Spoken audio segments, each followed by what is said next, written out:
Welcome to Retire Repurposed. Well, on today's episode, Taatjes shares insights from a recent 18-hour car ride with his daughter, bringing her home after her first year of college.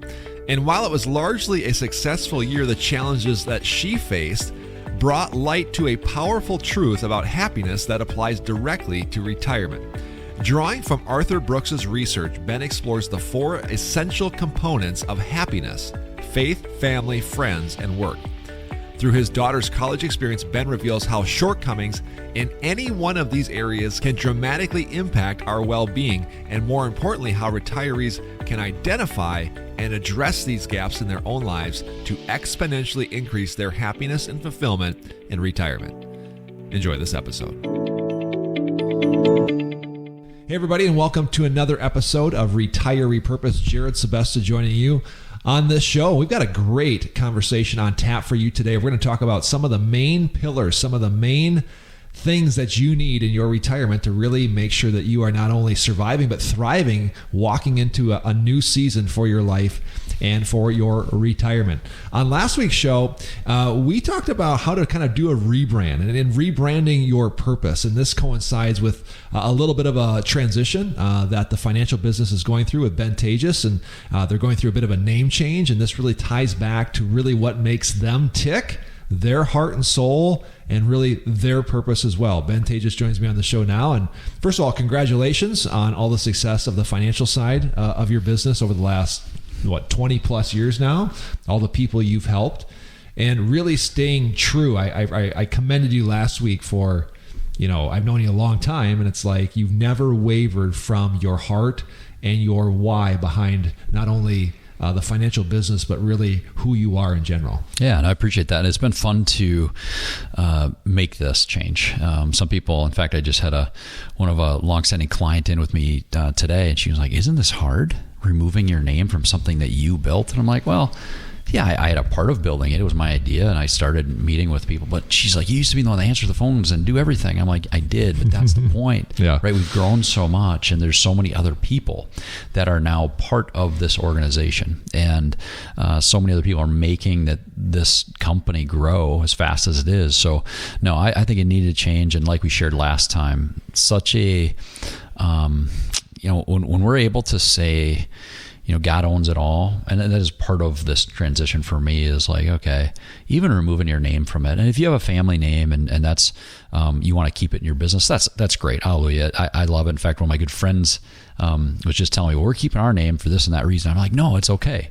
Mm-hmm. Maybe for your company, that's the right thing to do. For me at this time in this group, I wanted to remove my last name from the business. And I can tell you that it's freeing to be able to say, no, even on paper, right? There's no change in ownership, but I think this just brought the true ownership of the company front and center for me, that God owns it all. I'm merely stewarding this business. Yeah. We're not going to give away the name yet, but it may or may not, like a big hint here, it may or may not have to do with the word stewardship, right? Yeah. Stewardship is everything we do, Yep. Jared. I mean, we've said that for years. Like, what do we do? Well, we help people steward their time, talent, and treasure. Mm-hmm. And that is really, at the end of the day, where we can add the most value to people.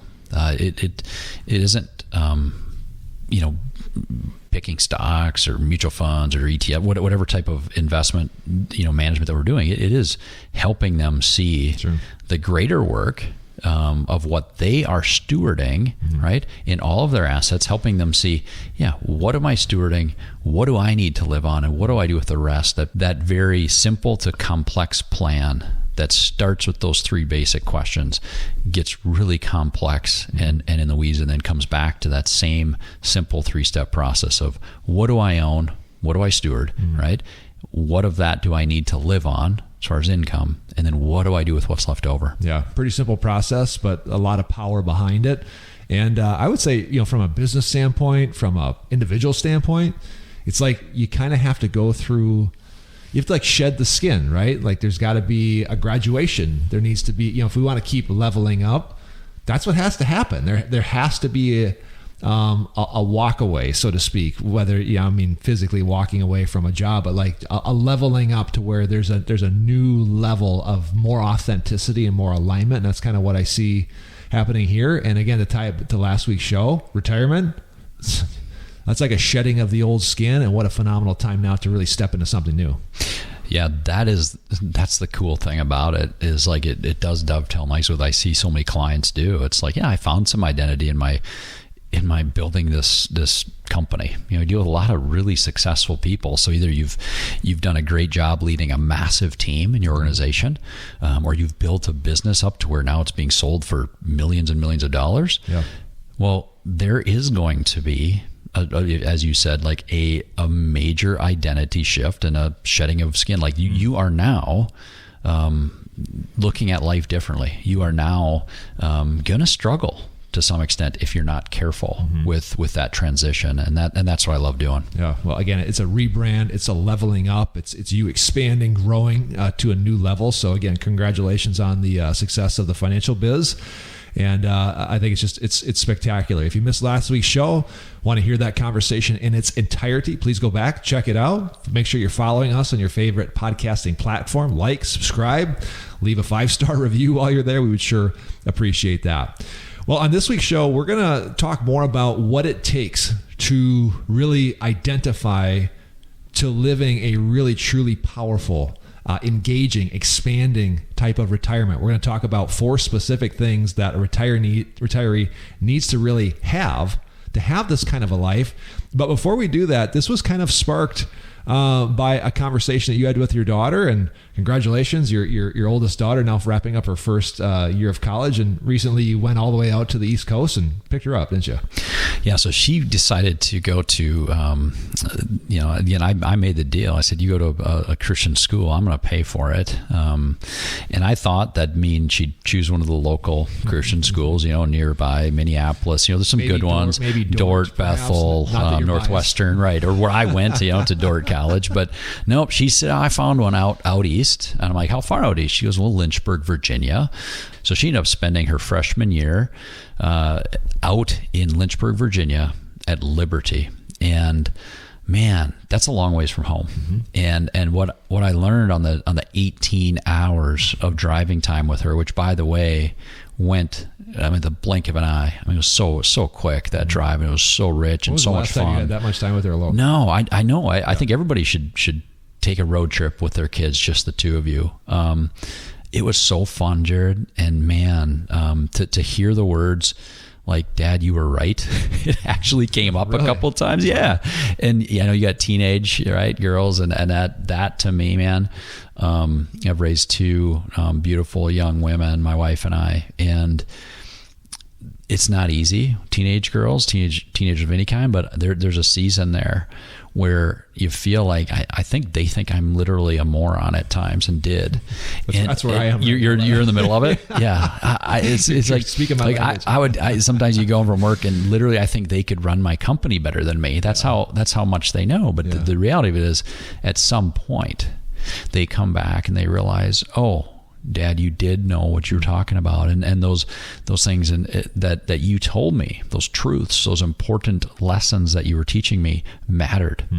And on that road trip back, that actually happened, and I got emotional a couple different times. I'm like, when she said, "Man, I do have it good," or the morning she comes back from her first time's back, she's like, "Man, we do have a really nice house, Dad, and I love my room," and it takes sometimes going dorming with other kids to see that, but I think the important lessons. So if you're listening to say, and you're a parent and you're going through those, they are listening, they are watching, and those lessons you're teaching them, they will come back at some point. Yeah. And they'll say, man, I did learn from that, and that was important. And even, yes, Dad, you were right. You mentioned that, there was plenty of wins and victories in her first year of college, but also some struggles, some trials, some tribulations, some challenges.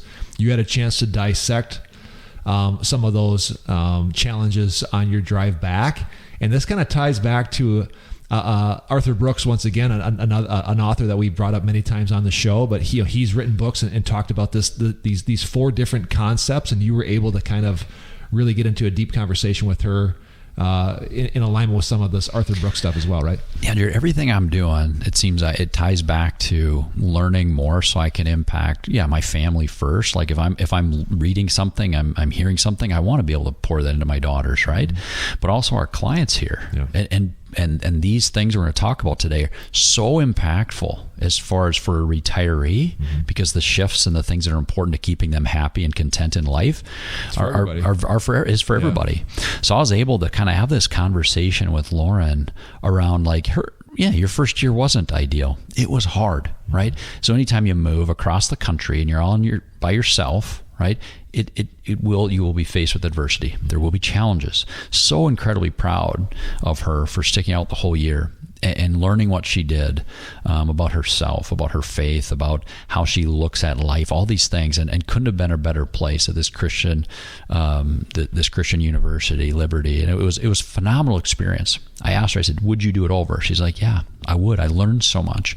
But I think what makes it difficult, I think whether that's you're a retiree going through a life change or an 18-year-old going across the country, is there's these 4 things that I think without any of them, much less 3 of the 4, which in my daughter's case she was missing, if you're without them, you will struggle to be content, happy, fulfilled, right? And I was able to share those 4 with her. Again, I'm reading Arthur Brooks and I'm following what he's doing, and these 4 things come up, and I'll just share them now, and we'll kind of dissect them each as we go. But the 4 things that he looks at is, let's look at the role of happiness that faith, family, friendship, and work, right, bring to people. And by the way, what he studies in his study, he's a Harvard professor, an incredibly brilliant guy. And I don't know exactly if this is his original work or not. I mean, some of it, obviously there's studies done on happiness that go back generations, right? But I think these 4, this makes sense to me. Like there is a 5th, 6th, 7th thing, but it's so far down the line, Jared, that really it is 4 things. If you have these 4, you can and should have a very content, happy, fulfilled life. I'll go over the 4 again: faith, family, friendships, and work. There are obviously many more factors that go into our happiness, but as you said, there's a chasm between 4 and 5. Meanwhile, they're on the list, but these are definitely weighted towards more on the high level importance and priority scale. Let's start with maybe the one that your daughter had out of the 4, and this will kind of explain perhaps why she had some challenges this year. Yeah, I mean, so her faith, right? I said, thank God, literally, for your faith in God, because without that, right, anytime you go through hard things, and I don't want to make sure people listening know that there's a lot harder things than going off to college, but in the moment, that's a big deal, for an 18-year-old, and that's tough, right? So, whether or not you're going across the country and you're all alone to start at a school, or you're dealing with a major, health loss or a death in the family or whatever it might be. Faith, we know, and it doesn't make, it's not like the study says you have to be a Christian or it sets out. It's just you believe in something bigger than yourself. So I happen to be a Christian. I believe that is the truth. There's one truth, but again, the important thing in the study and what Arthur Brooks talks about is that faith provides this sense of purpose, meaning, contribution, right, to overall happiness. It is a major contributor. And for my daughter, that never varied. Like that was the thing. It was like, in fact, many times you go through hard things, you get closer, which has happened to me many times in my life, where you do go through a hard thing and you get closer to him. So again, that is a key pillar, and we got to start there, because I would say, and there, I guess I can't say he ordered these 1, 2, 3, 4, but that was definitely the one that, again, my daughter kept the entire time when she was away. It's interesting how faith is so multi-dimensional. Yes, faith is hope in something that we don't see yet. That's kind of the definition, biblical definition of faith, and I certainly don't disagree with that. But like, there's something so powerful. Let's maybe spend some time on this here for a second. But like, we talk like alignment. That's a word we bring up on the show a lot. I just had a conversation with a friend of mine, and he was like, there's things that I want to do, and he came to me and he's like, you should talk about this more, and you should go down this vein more, and you'd be a great guy to talk about this. And I said, his name was Jimmy. I said, Jimmy, I go, why don't you talk about those things? I go, because what you're seeing is you're seeing yourself in me, really. I go, how come you don't do it? You know what he said? He goes, I'm just not as motivated as you. And I find that interesting because a lot of people say, I just don't have the motivation or the energy. And you know what I say? You're missing the connection. That's what you're missing. Like you're missing that connection to something that's so deep inside of you that God created inside of you. That's a bottomless pit of energy, right? Like when you get connected to that, faith, it transcends, yes, the hope in the future, 100%, but there is something so powerful there that retirees now have the ability to tap into. It's a really cool thing.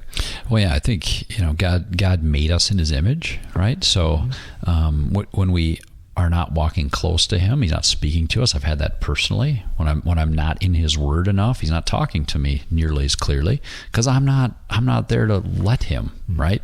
So I think when we're not listening to him, I think we tend to kind of miss that major first pillar. Sure. So yeah. There's so much to dive into, not only for us, people listening, your daughter, retirees. There's so many facets of faith that are connected to something so powerful that gives everybody a great opportunity to really expand and grow no matter where you are in your life. That's what she had. The other three, she was kind of lacking. Let's talk about the next one. Well, I mean, the clearest first one is family, right? So when you move across the country, you lose the connection to your family. Yeah, we talked, right, from time to time, and she certainly was connected with us, but not right by us. So when you look at family, that strong family bond, the bond was there, but again, there was distance. There was a lot of distance between us, and there were times, and this, breaks my heart. It's like, oh man, I wasn't able to be there, but yet I think this is a very, very good thing. And anybody that raises their kids says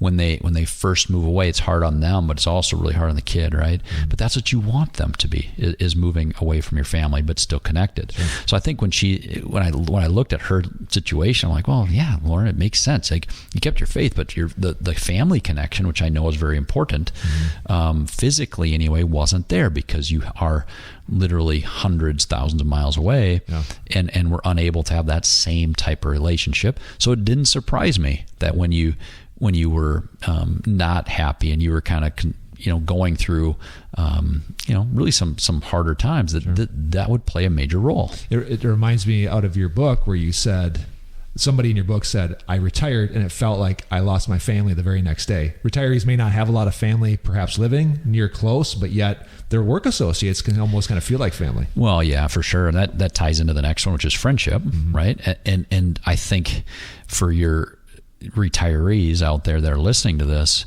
keep in mind, like your family connection, so important, right? To continue to maintain that, but don't think that, again, we talk about some many shows, like communicate with your family what's best for them, how you're going to stay in connection with them. But I think it's ultimately so important that every retiree has the conversation with their family saying, it's time I'm going to retire. Here's my expectations. Here's what I hope this looks like. Make sure you're meeting them where they are. And if you're super close at work with some people and they've become really more than just other employees or other team members and they are family, be ready for that loss, right? And make sure you've engineered them. Maybe you go to church with them. Maybe there's another place at which you see them a lot, but do know that relationship is going to change. Yeah. And again, the friendships, in the older you get, science will say that our time with friends goes down, which is tragic, but this is just such a great time to really explore that and nurture those friendship relationships. Yeah. I think in retirement, right, we should be able to, both, whether it be family or friends, create more time together with people. I mean, isolation, we know, is the worst thing for a retiree.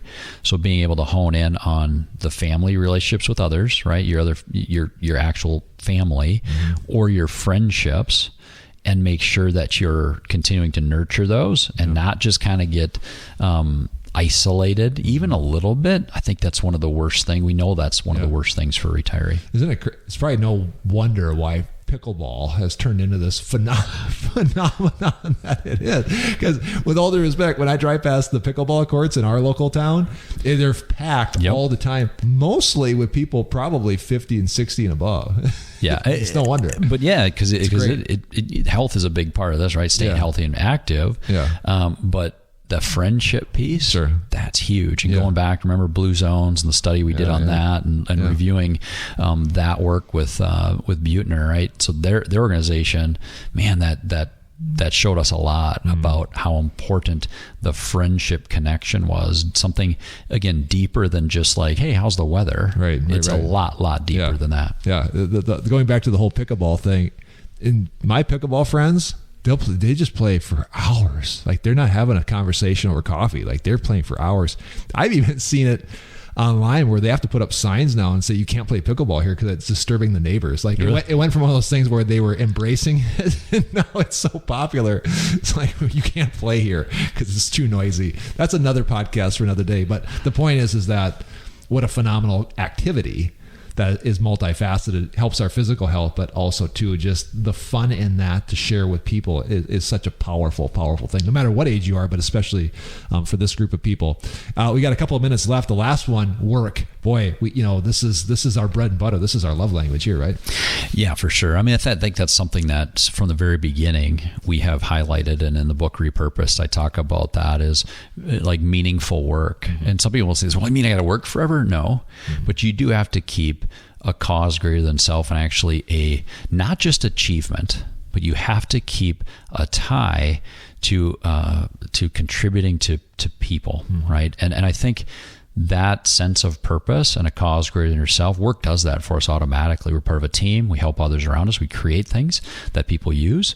But when we, I want to make sure people hear this. There's a big difference between just achievement. Yes, that's important. That's part of it. But meaningful work and that ability to tie what you're doing into making a difference for a person is what I'm after. Now, if I'm a college kid, going back to my daughter, and now you're learning, and you might be achieving things. I got a good grade. I got an A. And she did. She got almost straight A's. I think she did. A's through for everything she did all year. That was achievement. And that did make her short-term happy. Short-term, I won. I get them. Yep, checked off the box. I got a win. I got an A. But that wasn't enough, right? I think the piece that was missing there, and going back to Arthur Brooks' work, is like the meaningful, both, yes, accomplishment, but contribution to society and others around us. That was missing, because she's going for nursing, Jared, and I can learn all I want to about nursing, but until I get in the room and actually help somebody, right, and I actually use what I've learned to make a difference in somebody else's life, it feels like achievement, much less than it does purpose. Yeah, that's a spectacular awareness piece. I think that's really important, and I'm glad that you dissected that, because that is a big difference. Because somebody could win all these accolades in their career, retire, and not that they're meaningless, but it won't scratch that itch. And to tie this back to number one, which was faith, your meaningful work now, and I'm using air quotes, in retirement now can really resonate with kind of what I said. Now it can really truly resonate with your soul and how you were created, and that's where people really start to click on all cylinders. Oh yeah, give God more time to work specifically through in and through you in retirement. That's perfect, right? If you're using skills, talents, abilities to make a difference in both your family, your own skills, abilities to do something for somebody else, right? Sometimes work actually held us back. Hopefully not from doing that, but sometimes it does. But when you retire, right now, sky's the limit, right? You can kind of relook at things, and we did Repurposed University years ago, where it allowed people to go dissect. Here's the things that I'm best at. Here's the things that I need to use, and who am I going to impact? That was a key part to that. Who are you going to impact? So again, I'm not a proponent of people working forever, right? When I talk about like they can't retire, that's not the point. But you need some sort of meaningful, not just achievement, but some kind of a meaningful difference-making activity in every single day. Again, back to Arthur Brooks, he's got these 4 pillars, right? Yeah, my daughter had her faith, but what she was missing was this family connection, that deep connection close to us as a family.